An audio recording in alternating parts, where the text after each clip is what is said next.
بسم اللہ الرحمن الرحیم۔ السلام علیکم۔ Joana in action, Imran series novel by Mazhar Kaleem MA، episode 1۔ Joana نے چائے کی پیالی کی طرف ہاتھ بڑھایا ہی تھا کہ اچانک اس کے کانوں میں مانوس سی آواز پڑی تو وہ ٹھٹک کر رک گیا۔ وہ اس وقت ہوٹل خیابان کے ایک کیبن میں بیٹھا ہوا تھا۔ اسے یہ ہوٹل اور خاص طور پر اس کا یہ کیبن بے حد پسند تھا، کیونکہ یہاں ہوٹلوں جیسا شور شرابہ نہ تھا۔ ہوٹل خیابان ساحل سمندر پر بنا ہوا تھا اور اس کے فیملی کیبنز ساحل پر سمندر کے رخ پر ایک قطار کی صورت میں بنائے گئے تھے۔ کیبن کے دروازے پر پردہ ڈال دیا جاتا تھا اور یہاں بیٹھ کر سمندر کی لہروں کا خوبصورت نظارہ بھی کیا جا سکتا تھا۔ جوانا ایک بار عمران کے ساتھ اس ہوٹل میں آیا تھا اور پھر اسے یہاں کا ماحول ایسا پسند آیا کہ وہ اکثر یہاں آ کر گھنٹوں بیٹھا سمندر کا نظارہ کرتا رہتا تھا۔ عمران کی پیروی کرتے ہوئے اس نے شراب پینا از خود چھوڑ دیا تھا اور بس چائے پیتا رہتا تھا۔ آج وہ ابھی آیا تھا اور یہی کیبن خالی دیکھ کر وہ اس میں بیٹھ گیا تھا۔ ویٹر چونکہ اسے اچھی طرح جانتا تھا، اس لیے اس کے بیٹھتے ہی اس نے اس کے مطلب کی چائے لا کر اس کے سامنے رکھ دی اور جوانا نے چائے کی پیالی بنا لی اور پھر وہ اسے اٹھا کر پینا ہی چاہتا تھا کہ اچانک ساتھ والے کیبن سے ایک آواز ابھری۔ ہمیں یہاں محتاط رہ کر کام کرنا ہوگا، یہاں کی سیکرٹ سروس بے حد ہوشیار ہے۔ یہ آواز بین الاقوامی شہرت کے مالک پیشہ ور قاتل جورڈش کے سوا اور کسی کی نہیں ہو سکتی تھی۔ منمنائی ہوئی ایسی آواز جیسے کوئی شخص سوتے میں بول رہا ہو۔ جورڈش چونکہ اس کی لائن کا آدمی تھا، اس لیے جوانا نہ صرف جورڈش سے بھی اچھی طرح واقف تھا بلکہ اسے یہ بھی معلوم تھا کہ جورڈش کسی چھوٹے معاملے میں کبھی ہاتھ نہیں ڈالتا۔ لیکن ہم نے یہاں مشن تو مکمل نہیں کرنا، پھر ہمیں یہاں کی سیکرٹ سروس سے کیا خوف ہو سکتا ہے؟ ایک دوسری آواز سنائی دی۔ بولنے والے کا لہجہ غیر ملکی تھا۔ پھر بھی میں نہیں چاہتا کہ انہیں ہمارے مشن کا علم ہو سکے، ورنہ ہو سکتا ہے کہ وہ ڈاکٹر داور کی روانگی ہی منسوخ کر دیں۔ اس طرح ہمارے مشن میں رکاوٹیں پیدا ہو جائیں گی۔ جورڈس کی محتاط سی آواز سنائی دی۔ ٹھیک ہے، میں خیال رکھوں گا کہ کوئی ایسی بات نہ ہو۔ ویسے میرے آدمی مشن پر کام کر رہے ہیں، جیسے ہی مکمل معلومات حاصل ہوں گی میں آپ تک پہنچا دوں گا۔ دوسرے آدمی نے جواب دیا۔ لیکن کانفرنس میں صرف 4 روز باقی رہ گئے ہیں، ان 4 دنوں کے اندر ہی تمام معلومات مل جانی چاہیے تاکہ اس کے مطابق مشن کا آخری لائحہ عمل طے کیا جا سکے۔ جورڈش نے کہا۔ ٹھیک ہے، مل جائیں گی۔ دوسرے نے جواب دیا۔ اوکے، میں تمہیں فون کر کے ملنے کی جگہ متعین کر لوں گا۔ جورڈش نے کہا۔ یہ درست ہے، اس طرح احتیاط اچھی ہے۔ اب مجھے اجازت، دوسرے آدمی نے کہا اور پھر کرسیاں گھسٹنے کی آوازیں سنائی دی اور جوانا اٹھ کر پردے کی سائیڈ میں آ کر کھڑا ہو گیا۔ دوسرے لمحے ایک لمبا تڑنگا غیر ملکی اس کیبن کے سامنے سے گزرا۔ اس نے ایک لمحے کے لیے رک کر ہاتھ سے پردے کو ذرا سا سائیڈ پر کیا۔ وہ اچانک اندر جھانک رہا تھا، لیکن جوانا دوسری سائیڈ کے کیبن میں دیوار سے چمٹا ہوا تھا، اس لیے وہ غیر ملکی پردہ چھوڑ کر آگے بڑھ گیا۔ غیر ملکی آگے جا کر جب دوسری طرف چلا گیا تو جوانا کیبن سے باہر نکلا اور یوں آگے بڑھنے لگا جیسے سیر کرتا ہوا وہاں آ گیا ہو۔ ساتھ والے کیبن کا پردہ برابر تھا، لیکن سرسری نظروں سے دیکھتے ہی جوانا کو اندر بیٹھا ہوا جورڈش نظر آ گیا تھا۔ جوانا اسے دیکھتے ہی ٹھٹکا اور پھر تیزی سے کیبن میں داخل ہو گیا۔ او جورڈش، تم اور یہاں؟ جوانا نے بڑے حیرت بھرے لہجے میں کہا۔ او مسٹر جوانا، تم؟ یہی بات اگر میں تم سے پوچھ لوں تو؟ جورڈش نے اٹھ کر جوانا سے مصافحہ کرتے ہوئے کہا۔ اس کے چہرے پر حیرت کے آثار موجود تھے۔ وہ بھی جوانا کی طرح لمبے قد اور ٹھوس جسم کا نوجوان تھا، لیکن اس کا جسم جوانے کے حجم میں تقریباً نصف تھا۔ لیکن جوانا جانتا تھا کہ جورڈش کے جسم میں سینکڑوں سانڈوں سے بھی زیادہ طاقت بھری ہوئی ہے اور اس کے ساتھ ساتھ وہ بے پناہ پھرتیلا اور مارشل آرٹ کا ماہر ہے۔ اس کا نشانہ اتنا سچا تھا کہ وہ محاورتاً نہیں بلکہ حقیقتاً اڑتی ہوئی مکھی کی پر کو بھی اس طرح گولی سے اڑا سکتا تھا کہ مکھی کے جسم کا حصہ اور دوسرا پر متاثر ہی نہ ہو۔ میں تو یہیں رہائش پذیر ہوں، جوانا نے مصافحہ کرنے کے ساتھ سامنے والی کرسی پر بیٹھتے ہوئے کہا۔ یہیں رہائش پذیر ہو؟ کیا مطلب؟ جورڈش نے حیرت سے آنکھیں پھیلاتے ہوئے کہا۔ تمہیں معلوم تو ہو گیا ہوگا کہ ماسٹر کلرز ایک مشن میں ختم ہو گئی تھی، بس اس کے بعد میں کسی تنظیم میں شامل نہیں ہوا بلکہ اب فری لانسر کام کرتا ہوں اور یہاں میں نے اپنا ہیڈ کوارٹر بنا لیا ہے۔ مجھے یہ ملک ذاتی طور پر بے حد پسند آیا ہے، جوانا نے جواب دیا۔ لیکن یہاں تمہارے پیشے کے لیے کیا اسکوپ ہو سکتا ہے؟ یہ تو انتہائی پسماندہ ملک ہے، جورڈش نے کہا۔ جہاں مجھ جیسا آدمی موجود ہو وہاں اسکوپ اپنے آپ بن جاتے ہیں۔ کبھی کسی کو بچانے کا کام مل جاتا ہے تو کبھی کسی کو فنش کرنے کا۔ بہرحال اس بات کو چھوڑو، تم یہاں کیسے آئے ہو؟ کوئی مشن؟ جوانا نے پوچھا۔ ارے نہیں، مشن یہاں کیا ہونا ہے، میں تو بس ویسے ہی سیر و تفریح کے لیے آ گیا تھا، 3 روز یہاں رہ کر واپس چلا جاؤں گا۔ جوڈش نے اسے ٹالتے ہوئے جواب دیا۔ دیکھو جوڈش، اگر تم واقعی کوئی مشن درپیش ہے تو مجھے بتا دو، میں تمہاری لائن کا آدمی ہوں، یہاں تمہیں مجھ سے زیادہ تعاون کسی اور سے نہیں مل سکتا۔ جوانا نے لہجے میں خلوص پیدا کرتے ہوئے کہا۔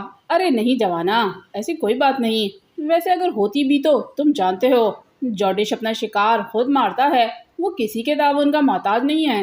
جوڈش نے بڑے سپاٹ لہجے میں جواب دیا۔ تعاون سے میرا مطلب اور تھا، ہو سکتا ہے جسے تم شکار کرنے آئے ہو وہ مجھے اپنے بچاؤ کے لیے ہائر کر لے، اس طرح ہم دونوں کے مفادات ٹکرا سکتے ہیں۔ جوانا نے بھی سپاٹ لہجے میں جواب دیتے ہوئے کہا۔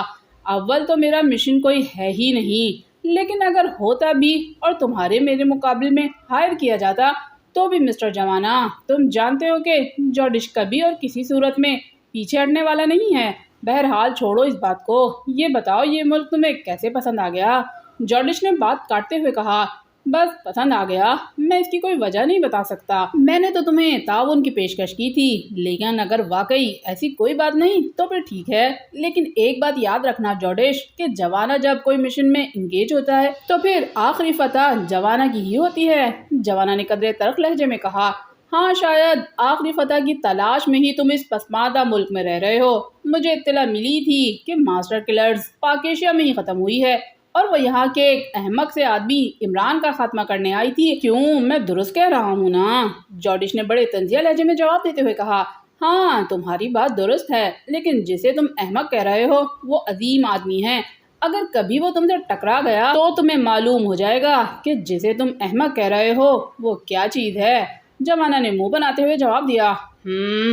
اس کا مطلب ہے کہ ماسٹر کلر کا جوانا دراصل ختم ہو چکا ہے۔ ٹھیک ہے، ایسا ہوتا رہتا ہے۔ اچھا اب مجھے اجازت۔ جوڈش نے ایک جھٹکے سے اٹھ کر کھڑے ہوتے ہوئے کہا۔ جوانا کبھی ختم نہیں ہو سکتا مسٹر جوڈش، کاش کبھی تمہارا اور میرا ٹکراؤ ہو جائے، تب تمہیں خود ہی علم ہو جائے گا کہ جوانا پہلے سے زیادہ عظیم ہو گیا ہے۔ بس دعا کرنا کہ مجھے تمہارے مقابل ہائر نہ کیا جائے۔ جوانا نے درست لہجے میں جواب دیتے ہوئے کہا۔ اگر کبھی ایسا ہوا جوانا تو یقین رکھنا مجھے تمہاری یہ موٹی گردن توڑتے ہوئے تکلیف ہوگی۔ گڈ بائے، جوڈش نے تنزیہ لہجے میں کہا اور پھر لمبے لمبے قدم اٹھاتا کیبن سے باہر نکلتا چلا گیا۔ جوانا کا چہرہ ایک لمحے کے لیے غصے سے سرخ ہو گیا، لیکن وہ دوسرے لمحے مسکرا دیا۔ تمہارا چیلنج مجھے قبول ہے جوڈش، اب اگر کوئی ہائر کرے یا نہ کرے میں تمہارے مقابلے میں ہائر ہو چکا ہوں، جوانا نے بڑبڑاتے ہوئے کہا اور پھر وہ خود اٹھ کر کیبن سے باہر آ گیا۔ اس نے سامنے سے آتے ہوئے ویٹر کو ایک نوٹ جیب سے نکال کر پکڑایا اور تیزی سے آگے بڑھ گیا۔ اس نے جوڈش کو ایک گرے رنگ کی کار میں بیٹھ کر کمپاؤنڈ گیٹ سے باہر نکلتے دیکھا۔ جوانا تیزی سے اپنی کار کی طرف بڑھ گیا۔ یہ ایکرمین کار تھی جو کسی بحری جہاز سے کم نہ تھی اور عمران نے خاص طور پر جوانا کے لیے خریدی تھی۔ جوانا نے کار اسٹارٹ کی اور پھر وہ بھی جوڈش کے پیچھے کمپاؤنڈ سے باہر نکل گیا۔ جوڈش کی کار شہر کی طرف جا رہی تھی، سڑک پر خاصا ٹریفک تھا۔ جوانا کافی فاصلہ دے کر اطمینان سے جوڈش کے تعاقب کرتا ہوا آگے جا رہا تھا۔ شہر پہنچتے ہی جوڈش کی کار ہوٹل شالیمار کے کمپاؤنڈ میں مڑ گئی اور جوانا سر ہلاتا ہوا آگے نکلتا چلا گیا۔ وہ سمجھ گیا تھا کہ جوڈش یہاں کسی ڈاکٹر داور کے چکر میں آیا ہے جس نے کہیں کانفرنس میں شرکت کرنا ہے اور جوڈش نے اپنا مشن وہیں جا کر مکمل کرنا ہے، اور جوڈش کا مشن سوائے اس کے اور کیا ہو سکتا ہے کہ اس نے ڈاکٹر داور کو قتل کرنا ہوگا۔ لیکن یہ بات اس کی سمجھ سے بالا تر تھی کہ جوڈش آخر یہاں کیا کرنے آیا ہے اور وہ اس غیر ملکی سے کس قسم کی معلومات حاصل کرنا چاہتا ہے۔ اس کا ارادہ یہی تھا کہ وہ عمران سے کہہ کر ڈاکٹر داور کے ساتھ اس کے بچاؤ کے لیے جائے گا اور پھر دیکھے گا کہ جوڈش ڈاکٹر داور کا کیا بگاڑ سکتا ہے۔ اسے یقین تھا کہ عمران نہ صرف اسے اس کام کی اجازت دے دے گا بلکہ وہ ایسا انتظام بھی کر دے گا کہ جوانا ڈاکٹر داور کے محافظ کے طور پر ان کے ساتھ کانفرنس میں شریک ہو سکے۔ اس لیے اس نے اپنی کار کا رخ عمران کے فلیٹ کی طرف جانے والی سڑک پر موڑ دیا، کیونکہ آج کل عمران اپنے فلیٹ میں ہی پایا جاتا تھا۔ جوڈش نے کمپاؤنڈ گیٹ سے باہر نکلتے ہی بیک مرر میں جوانا کو ایک لمبی چوڑی کار کی طرف بڑھتے دیکھ لیا تھا، اور جب اس نے یہی لمبی چوڑی کار اپنے پیچھے آتے دیکھی تو اس کے لبوں پر ہلکی سی مسکراہٹ تیز ہو گئی۔ شہر میں پہنچتے ہی اس نے کار کو ہوٹل شالیمار کے کمپاؤنڈ میں روک دیا۔ وہ جوانا کو ڈاج دینے کا فیصلہ کر چکا تھا۔ کمپاؤنڈ گیٹ میں مڑ کر اس نے کار کو پارکنگ میں روکا اور پھر کار سے اتر کر وہ اندر ہوٹل کی طرف بڑھتا چلا گیا۔ ہوٹل کا وسیع اور عریض ہال تقریباً خالی پڑا ہوا تھا۔ جارڈش نے اس میز کا انتخاب کیا جہاں بیٹھ کر وہ مرکزی دروازے کو آسانی سے چیک کر سکے۔ ویٹر کو اس نے وسکی کا آرڈر دے دیا۔ اس نے وسکی پی بھی لی مگر جوانا اندر نہ آیا تو وہ سمجھ گیا کہ جوانا یہی سمجھ کر آگے چلا گیا ہے کہ اس کی رہائش اسی ہوٹل میں ہے۔ اس نے بل ادا کیا اور پھر گیٹ سے باہر نکل گیا۔ چند لمحوں کے بعد اس کی کار تیزی سے ایک مضافاتی کالونی کی طرف بڑھنے لگی۔ اس نے خاص طور پر چیک کیا لیکن جوانا کی کار اسے آس پاس کہیں بھی نظر نہ آئی۔ جارڈش مضافاتی کالونی گلشن ٹاؤن میں داخل ہوا۔ پھر اس نے کار کو ایک چھوٹی مگر جدید طرز میں بنی ہوئی کوٹھی کے گیٹ پر روک دیا۔ اس نے 2 بار مخصوص انداز میں ہارن دیا تو کوٹھی کے پھاٹک کی ذیلی کھڑکی کھلی اور اس میں سے ایک نوجوان نے باہر جھانکا اور جارڈش پر نظر پڑتے ہی وہ تیزی سے ہٹا اور دوسرے لمحے ہی پھاٹک کھلتا چلا گیا۔ جارڈش کار اندر بڑھانے لگا اور اس نے پورچ میں جا کر روکا۔ پورچ کے ساتھ ملحقہ برآمدے میں اس کے 2 مسلح ساتھی موجود تھے۔ جارڈش نیچے اترا اور پھر برآمدے میں کھڑے ہوئے اپنے ساتھیوں کے سلام کا جواب دیتے ہوئے اندر راہداری میں ہی بڑھتا چلا گیا۔ راہداری کے آخر میں بنے ہوئے وہ ایک دروازے میں گھسا اور پھر اس نے دروازے سے گزر کر وہ ایک اور کمرے میں پہنچا۔ یہ کمرہ دفتر کے انداز میں سجایا گیا تھا۔ درمیان میں ایک بڑی سی ٹیبل پڑی ہوئی تھی جس کے پیچھے ایک اونچی نشست کی ریوالونگ چیئر تھی۔ میز کے سامنے 3 کرسیاں تھیں۔ جارڈش تیزی سے ریوالونگ چیئر پر بیٹھا اور پھر اس نے میز کی دراز کھول کر اس میں سے وسکی کی ایک سربند بوتل نکالی۔ اس کا ڈھکن کھولا اور بوتل کو منہ سے لگا لیا۔ تقریباً آدھی سے زیادہ شراب جب اس کے حلق سے نیچے اتر گئی تو اس نے بوتل کو میز پر رکھا۔ اب اس کے چہرے پر گہرے اطمینان کے آثار نمایاں ہو گئے تھے۔ اس نے میز کی سب سے نچلی دراز کھولی اور اس میں سے ایک بڑی سائز کا ٹرانسمیٹر نکال کر اس نے میز پر رکھ دیا۔ یہ ٹرانسمیٹر بالکل ریڈیو نظر آ رہا تھا۔ جارڈش نے ایک بٹن دبا کر اسے آن کیا تو ریڈیو میں سے مقامی نشریات نشر ہونا شروع ہو گئی۔ جارڈش اس کی ناپ گھماتا چلا گیا اور ریڈیو سے مختلف آوازیں نکلتی رہیں۔ جب ڈائل پر موجود سوئی آخری حد تک پہنچ گئی تو جارڈش نے اسے واپس لے کر آنا شروع کر دیا۔ اس بار جیسے ہی سوئی ایک ایسی جگہ پہنچی جہاں سے سائیں سائی کی آوازیں نکل رہی تھیں تو جارڈش نے ہاتھ ناپ سے ہٹا لیا اور والیوم کے بٹن کو الٹے رکھ کر گھما دیا۔ سائیں سائی کی آوازیں نہ صرف تیز ہو گئیں بلکہ اس میں سے تیز سیٹی کی آوازیں بھی نکلنے لگی۔ چند لمحوں کے بعد یہ آوازیں آہستہ ہوتی چلی گئیں اور ایک بھاری آواز برآمد ہوئی۔ ہم ریڈیو ZF سے بول رہے ہیں۔ ابھی آپ نے بین الاقوامی خبریں سنی۔ بولنے والے کا لہجہ کرخت تھا۔ جارڈش نے مسکراتے ہوئے ناپ کو دوبارہ آخری حد تک گھمانا شروع کر دیا اور ریڈیو سے مختلف آوازیں نکلتی رہیں۔ جب سوئی آخری حد تک پہنچی تو جارڈش نے ہاتھ روک دیا۔ Black panther calling, white panther over, جارڈش نے کرخت لہجے میں کہا۔ Yes, white panther attending you, over. وہی پہلی والی آواز دوبارہ برآمد ہوئی۔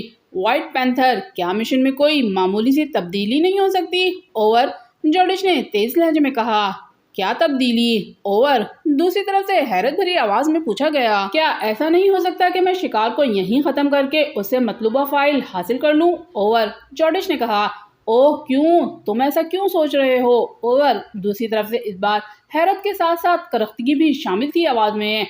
دراصل یہاں مجھے ماسٹر کلرز کا جوانا ملا ہے اور اس کی باتوں سے مجھے یہ احساس ہوا ہے کہ ہو سکتا ہے کہ وہ ہمارے مشن کے آڑے آئے، اس لیے میں نے سوچا کہ مسئلہ تو صرف شکار کو ختم کر کے فائل حاصل کرنے کا ہے، یہ کام یہاں بھی ہو سکتا ہے، اوور، جارڈش نے سپاٹ لہجے میں کہا۔ ماسٹرز کلر کا جوانا، اوہ وہ تو آج کل علی عمران کے ساتھ رہ رہا ہے، وہ تم سے کیسے ٹکرا گیا، کیا انہیں ہمارے مشن کا علم تو نہیں ہو گیا، اوور، دوسری طرف سے انتہائی پریشان لہجے میں کہا گیا۔ عمران کے ساتھ رہ رہا ہے، اس نے تو کہا تھا کہ وہ فری لانسر کام کر رہا ہے، ایک ہوٹل میں اچانک ملاقات ہو گئی تھی، اوور، جارڈش نے حیرت بھرے لہجے میں کہا۔ جارڈش، یہ سارا کھیل بگڑ جائے گا اگر عمران کو ہمارے مشن کی بھنک بھی پڑ گئی تو پھر معاملات انتہائی خراب ہو جائیں گے۔ تم ایسا کرو کہ فوراً واپس آ جاؤ، معلومات جگر تمہیں یہیں پہنچا دے گا، تمہارا اب وہاں رہنا ہمارے لیے خطرناک ہوگا، اوور، وائٹ پینتھر نے انتہائی پریشان کن لہجے میں کہا۔ لیکن آپ اتنے پریشان اور خوفزدہ کیوں ہو گئے ہیں، یہ عمران کوئی بلا تو نہیں، انسان ہی ہے، اگر ایسی بات ہے تو اسے بھی ختم کیا جا سکتا ہے، اوور، جارڈش نے حیران ہوتے ہوئے کہا۔ اسے سمجھ نہیں آ رہی تھی کہ وائٹ پینتھر جیسی عظیم تنظیم آخر عمران سے اتنی خوفزدہ کیسے ہے۔ تم اسے نہیں جانتے جارڈش، وہ واقعی بلا ہے، تم اس کے قتل کی بات کر رہے ہو، اس کے کانوں تک اگر ہمارے مشن کی بھنک بھی پڑ گئی تو پھر حالات ہر صورت میں ہمارے ہاتھوں سے نکل جائیں گے۔ اوور، وائٹ پینتھر نے جواب دیا۔ تو پھر یہ تبدیلی قبول کر لیں، میں اس کا یہی خاتمہ کر کے فائل لے آتا ہوں، میں دیکھوں گا عمران آخر کیا چیز ہے۔ اوور، جورڈش نے کرخت لہجے میں کہا۔ تم صرف اپنے کام کے ماہر ہو جورڈش، تمہیں جوڑ توڑ کا کوئی علم نہیں ہے۔ ہمارا شکار ایک ایسا فارمولا لے کر اس کانفرنس میں آ رہا ہے جس پر پاک ایشیا اور اس کے تمام حمایتی اسلامی ممالک نے اپنے ملکوں کے آئندہ دفاع کی بنیاد رکھنی ہے۔ تمہیں معلوم ہے کہ یہ کانفرنس اس لیے خفیہ طور پر بغداد میں بلائی جا رہی ہے۔ ہمارا پروگرام یہ ہے جیسے ہی ہمارا شکار اپنے فارمولے سمیت وہاں پہنچے، کانفرنس کے اجلاس سے پہلے اس سے وہ فائل حاصل کر لی جائے اور اس کی جگہ اس جیسا فارمولا رکھ دیا جائے جو بظاہر تو اس سے ملتا جلتا ہوگا، لیکن اس میں ایسی بنیادی خرابی ہو کہ جب وہ مکمل طور پر عمل پذیر ہو تو یقیناً ناکام ہو کر رہ جائے۔ اس فائل کے تبادلے کے بعد کانفرنس کے اجلاس سے پہلے تم نے اسے شکار کر لیا تو اس کا نتیجہ یہ ہوگا کہ کانفرنس فوری طور پر یا تو ملتوی ہو جائے گی یا پھر اس کا وہ تبدیل شدہ فارمولا وہاں پڑھا جائے گا اور اس پر عمل کیا جائے گا۔ اگر پڑھا نہ جائے گا تو یقیناً یہ فارمولا واپس جائے گا اور بعد میں اس پر عمل درآمد ہوگا۔ ہر صورت میں ہمارا مقصد حل ہو جائے گا، لیکن اگر تمہارے کہنے کے مطابق اسے پہلے ہی پاک ایشیا میں ختم کر دیا جائے گا تو تم خود سوچو کہ ہمارا سارا مشن ہی فیل ہو جائے گا۔ اور اب اس پس منظر میں تم خود اندازہ لگاؤ کہ اگر عمران اور سیکرٹ سروس کو یہاں مشن کی بھنک بھی پڑ گئی تو ہو سکتا ہے کہ وہ کانفرنس ہی ملتوی کر دیں یا پھر اصل مسودہ یہاں نہ بھیجیں۔ سب کچھ ہو سکتا ہے۔ اوور، وائٹ پینتھر نے تفصیل سے بات کرتے ہوئے کہا۔ ہاں واقعی اتنی گہری بات تو میرے ذہن میں آ ہی نہیں سکتی۔ بہرحال ٹھیک ہے، آپ جیسا کہیں۔ اوور، جورڈش نے ایک طویل سانس لیتے ہوئے کہا۔ تم اس لیے وہاں گئے تھے کہ تم ایک نظر اپنے شکار کو دیکھ لو اور پھر جب وہ وہاں سے چلے تو تم بھی ساتھ آؤ تاکہ تمہیں معلوم ہو سکے کہ اس کی حفاظت کے لیے کیا انتظامات کیے جا رہے ہیں۔ اوور، وائٹ پینتھر نے مزید کہا۔ ہاں، اس طرح مجھے اپنا لاہے عمل بنانے میں آسانی رہے گی کیونکہ آپ کے کہنے کے مطابق جس روز ہمارا شکار وہاں پہنچے گا دوسرے روز وہ کانفرنس میں شریک ہوگا اور اس طرح ہمیں کام کرنے کے لیے صرف ایک رات ملے گی۔ اس لیے میں یہیں آیا تھا تاکہ ابتدائی انتظامات کے متعلق یہیں سے ابتدا کر دوں۔ جورڈش نے جواب دیا۔ اب تمہارے وہاں رکنے کی ضرورت نہیں۔ کانفرنس کی انتظامیہ کے ایک اعلیٰ افسر کو ہم نے خرید لیا ہے، وہ ہمارے شکار کے وہاں پہنچنے کے بعد ایک روز کے لیے کانفرنس کسی بھی بہانے سے ملتوی کر دے گا۔ اس طرح ہمیں کام کرنے کے لیے بہت سا وقت مل جائے گا۔ دوسری بات یہ ہے کہ اس کے ذریعے ہم نے خاص طور پر پاک ایشیا میں ہدایات بھجوائی ہیں کہ شکار کے ساتھ سیکرٹ سروس کا کوئی آدمی نہ آئے۔ ہم نے انہیں کہا ہے کہ اس طرح CIA کے اور KGB کو سنگن مل جائے گی، پھر سارا معاملہ خراب ہو جائے گا۔ اس لیے مجھے یقین ہے کہ ہمارا شکار اکیلا آئے گا، زیادہ سے زیادہ اگر وہ ایک آدمی کو لے بھی آئے تو اسے ہم سنبھال لیں گے۔ اوور، وائٹ پینتھر نے جواب دیا۔ گڈ، اگر ایسا ہو گیا ہے تو ٹھیک ہے، پھر میں ابھی واپس چل پڑتا ہوں۔ اوور، جورڈش نے مطمئن لہجے میں کہا۔ ہاں، تم پہلی فرصت میں واپس آ جاؤ، میں جگر سے کانٹیکٹ کر کے اسے کہہ دوں گا، وہ معلومات لے کر خود یہاں آ جائے گا۔ اوور، وائٹ پینتھر نے جواب دیا۔ ٹھیک ہے، ایسا ہی ٹھیک رہے گا۔ اوور، جورڈش نے کہا، اور پھر دوسری طرف سے اوور اینڈ آلز کے الفاظ سن کر جورڈش نے ناپ گھما دی اور ساتھ ہی ٹرانسمیٹر کا بٹن آف کر دیا۔ میز پر پڑی ہوئی بوتل کی باقی آدھی وسکی اس نے اپنے حلق میں اتاری اور پھر ٹرانسمیٹر کو واپس دراز میں رکھ کر اس نے میز کی دوسری دراز کھولی اور اس میں سے خاکی رنگ کا ایک لفافہ نکال لیا۔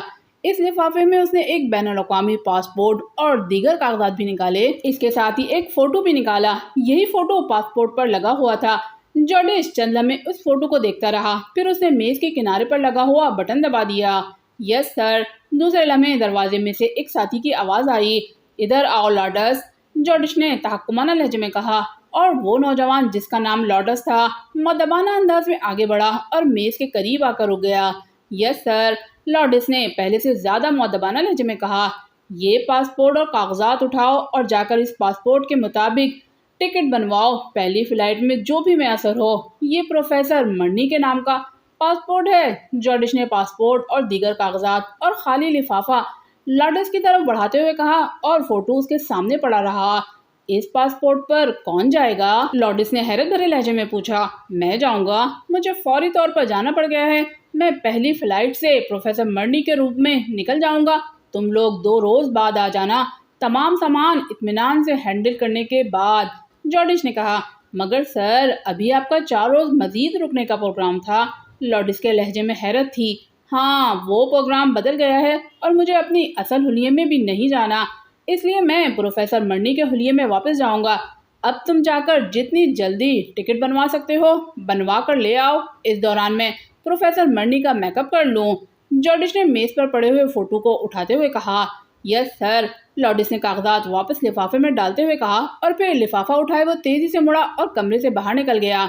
اس کے جانے کے بعد جارڈش اٹھا اور تصویر کو ہاتھ میں لیے وہ ملحقہ غسل خانے میں چلا گیا۔ تقریباً آدھا گھنٹے کے بعد جب وہ غسل خانے سے باہر آیا تو اس کا نہ صرف چہرہ بلکہ رنگ و روپ بھی مکمل طور پر تبدیل ہو چکا تھا۔ اب وہ کوئی ادھیڑ عمر جرمن لگتا تھا۔ اس نے قدرے ڈھیلا سا سوٹ پہن رکھا تھا، آنکھوں پر موٹے شیشوں اور باریک سنہری تاروں والا فریم موجود تھا۔ اس نے اپنی کمر قدرے آگے کو جھکا رکھی تھی، جیسے ریسرچ کا کام کرتے کرتے اور کتابیں پڑھتے پڑھتے اس کی کمر میں خم آ گیا ہو۔ اسی لمحے دروازہ کھلا اور لارڈس اندر داخل ہوا۔ اس کے ہاتھ میں وہی خاکی لفافہ تھا۔ وہ ایک لمحے کے لیے تو ٹھٹکا، پھر مسکرا دیا۔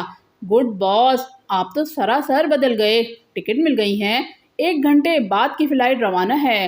لارڈس نے لفافہ بڑھاتے ہوئے کہا، گڈ، پھر تو مجھے ابھی روانہ ہو جانا چاہیے، چلو مجھے ایئرپورٹ چھوڑ کر آؤ، جارڈش نے کہا اور پھر وہ دروازے کی طرف بڑھ گیا۔ عمران ڈرائنگ روم کے صوفے پر بیٹھا ایک ضخیم سی کتاب کے مطالعے میں مصروف تھا کہ اچانک کال بیل کی آواز سن کر اچھل پڑا۔ سلیمان، ارے بھائی سلیمان پاشا! عمران نے کتاب سے نظر ہٹائے بغیر زور سے ہانک لگاتے ہوئے کہا، کیا بات ہے صاحب، آپ آہستہ نہیں بول سکتے؟ ساتھ والے فلیٹ کے مالکان آپ کو قانونی نوٹس دینے ہی والے ہیں، کہتے ہیں کہ عمران صاحب اتنا زور سے بولتے ہیں کہ ہم نماز بھی نہیں پڑھ سکتے۔ سلیمان نے کمرے میں داخل ہوتے ہوئے سخت لہجے میں کہا، تو وہ نماز مسجد میں جا کر پڑھا کریں، 30 گنا زیادہ ثواب ملتا ہے۔ عمران نے معصوم سے لہجے میں کہا۔ اسی لمحے کال بیل کی آواز دوبارہ سنائی دی۔ ارے ہاں، دیکھو تو یہ کس کے کان میں خارش ہو رہی ہے، ٹیلی فون کی گھنٹیاں بجائے جا رہا ہے۔ عمران نے بدستور کتاب پڑھتے ہوئے کہا، خارش انگلیوں میں ہوئی ہوگی تبھی فون کے نمبر ملائے ہوں گے، اب بھلا کان سے تو وہ نمبر ملانے سے رہا۔ ایک تو جب سے آپ نے کتابیں پڑھنا شروع کی ہیں آپ کا علم ناقص ہوتا جا رہا ہے، محاورے بھی اب غلط بولنے لگ گئے ہیں۔ سلیمان نے برا سا منہ بنا کر جواب دیتے ہوئے کہا، واہ، یہ تم کیسے کہہ سکتے ہو، اب بھلا انگلیوں سے بھی فون سنا جاتا ہے، کان میں خارش والا محاورہ ٹھیک ہے، تم خواہ اپنی قابلیت نہ بھگارا کرو، بس صرف دال بگاڑنے تک ہی محدود رہو، عمران نے اسے ڈانٹتے ہوئے کہا۔ اس لمحے کال بیل کی آواز دوبارہ سنائی دی اور اس بار کال بیل بجنے والے نے شاید قسم کھا لی تھی کہ وہ بٹن سے انگلی نہیں ہٹائے گا، کیونکہ بیل مسلسل بجی چلی جا رہی تھی۔ احمقوں کو کال بیل بجانے کے آداب بھی نہیں آتے، کس کس کو کیا کیا سکھاؤں۔ سلیمان نے ریٹائرمنٹ کے قریب پہنچتے ہوئے اسکول ٹیچر کی طرح بڑبڑاتے ہوئے کہا اور تیزی سے دروازے کی طرف بڑھتا چلا گیا۔ عمران نے مسکراتے ہوئے کتاب بند کر کے ایک طرف رکھ دی۔ اوہ جوانا صاحب، کاش تمہارا قد و قامت اتنا نہ ہوتا تو آج تمہاری خیر نہیں تھی۔ آج میں نے فیصلہ کر لیا تھا کہ بیل بجانے والے کو بیل بجانے کے آداب سکھا کر ہی چھوڑوں گا، مگر مجبوری ہے، تمہیں آداب سکھانے کی کوشش کی تو مجھے مرنے کے آداب سیکھنے پڑیں گے۔ سلیمان کی بڑبڑاتی ہوئی آواز سنائی دی، لیکن تمہیں میں کال بیل سن کر فوراً دروازہ کھولنے کے آداب ضرور سکھاؤں گا۔ کتنی دیر سے کال بیل بجا رہا ہوں، سنتا ہی کوئی نہیں۔ جوانا کی غصیلی آواز سنائی دی، اوہ وہ میں عمران صاحب کو سبق پڑھا رہا تھا، کسی کو نہیں بتانا، ہمارے صاحب جاہل مطلق آدمی ہیں، ساری ڈگریاں روب ڈالنے کے لیے اپنے نام کے ساتھ لگائے پھرتے ہیں اور چوری چوری مجھ سے سبق پڑھتے رہتے ہیں۔ سلیمان نے جان بوجھ کر اونچی آواز میں سرگوشی کرتے ہوئے کہا اور جوانا بے اختیار ہنس پڑا۔ یہ کیا کہہ رہا ہے جوانا؟ عمران نے ڈرائنگ روم سے ہی ہانک لگاتے ہوئے کہا، کچھ نہیں، میں صرف حقائق بتا رہا تھا، جوانا کو آخر یہاں نیا ہے، خواہ مخواہ کسی کے روب میں آ جائے گا، سلیمان نے اونچی آواز میں کہا اور پھر تیز تیز قدم اٹھاتا باورچی خانے کی طرف بڑھتا چلا گیا، جبکہ جوانا ہنستا ہوا راہداری سے گزر کر ڈرائنگ روم میں داخل ہوا۔